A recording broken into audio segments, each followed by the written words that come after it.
Alexandria, Virginia, with over 800 jumps. Thanks for everything you guys do. You've done for us. Thanks for being such a warm, welcoming crowd. And we hope to talk to you guys at our stay here. Thank you, and blue skies. Well, we did an aerial parachute demonstration to honor the Vietnam veterans that are gathered here today, who are finally getting their well-deserved welcome home. The servicemen and women aren't to blame for politics. They're just the ones that go out and work hard to protect the country and our freedoms that we have in this country. Ladies and gentlemen, this is General Peter Schoonmaker, Chief of Staff, United States Army. For some U.S. citizens, the Vietnam War is an obscure, somewhat forgotten episode in our nation's history that happened more than 30 years ago. For those of us who wear the uniform, past or present, Vietnam is a stark reminder that there are things in this world worth fighting for. Our nation's first commander-in-chief, George Washington, once said, "It may be laid down as a primary position and the basis of our system that every citizen who enjoys the protection of a free government owes not only a portion of his property, but even of his personal services to defend it." In 1775, a nation not yet conceived asked its citizens to take up arms and defend it. We are eternally grateful that they answered the call. In the 1960s and early 70s, our nation again asked its citizens to take up arms and fight for the same ideals, but in a distant land. Like the men who made up our Continental Army in 1775, you answered that call, and we are eternally grateful. You sacrificed personal comfort and safety to answer a higher calling, service in the cause of freedom, both at home and abroad. And when you returned from your calling, you found a divided nation, and one that questioned the value of the service you provided. You were denied a homecoming deserving of the sacrifices you made. This week, we celebrate your homecoming and extend our heartfelt and genuine appreciation for what you did. But just as importantly, what you still stand for today, a strong and free nation whose citizens rest peacefully at night knowing there are those like you who choose the difficult path in the name of peace and who put themselves in harm's way to defend our way of life. On behalf of our Army serving a nation at war, thank you for what you did and for what you continue to do. God bless each and every one of you and your families, and God bless America. Thank you. Thank you. Ladies and gentlemen, right now, the Commandant of the United States Marine Corps, General Michael Hagee.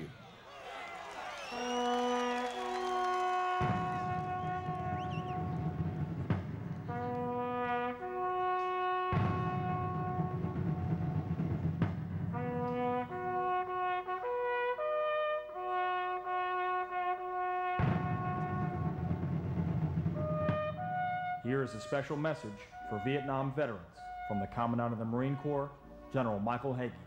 As a Marine who served on the ground in Vietnam, I consider it both an honor and a pleasure to send this long overdue message.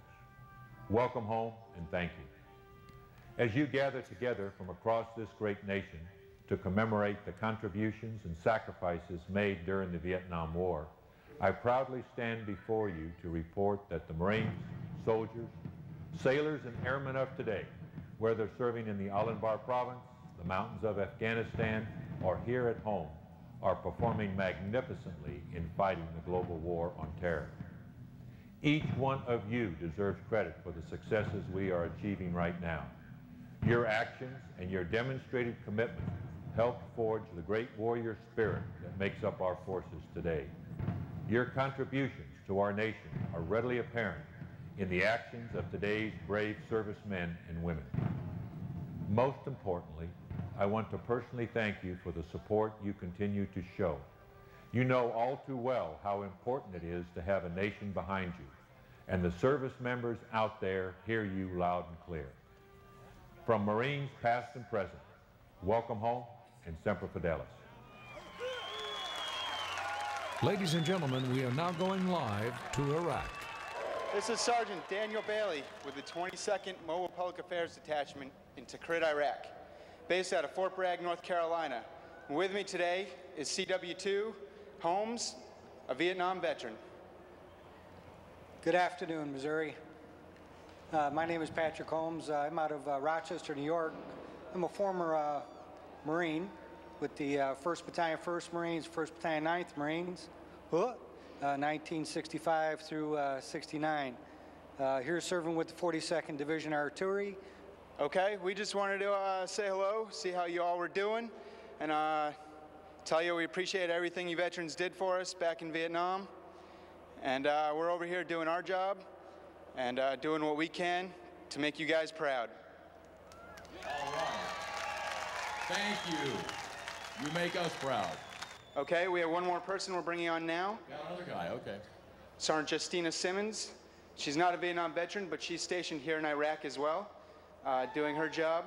And she just had a message that she wanted to put out to the troops that came before her. I just wanted to say thank you to all the veterans. I'm Sergeant Justina Simmons from Binghamton, New York.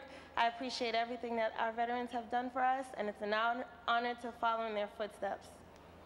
All right. It's an honor. There you have it. Wonderful. We'll have more surprises and music. How would you like to hear the Fifth Dimension?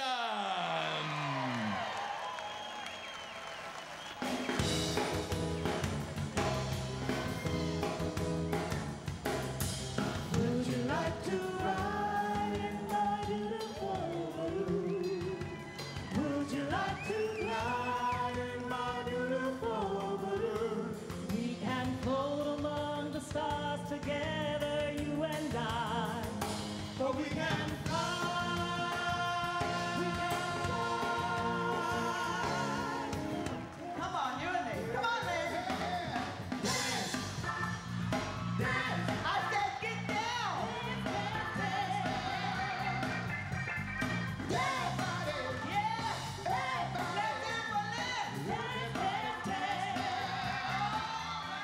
It was maybe 6 months after the war in Vietnam. I went to some hospitals and visited some of the young men who had returned.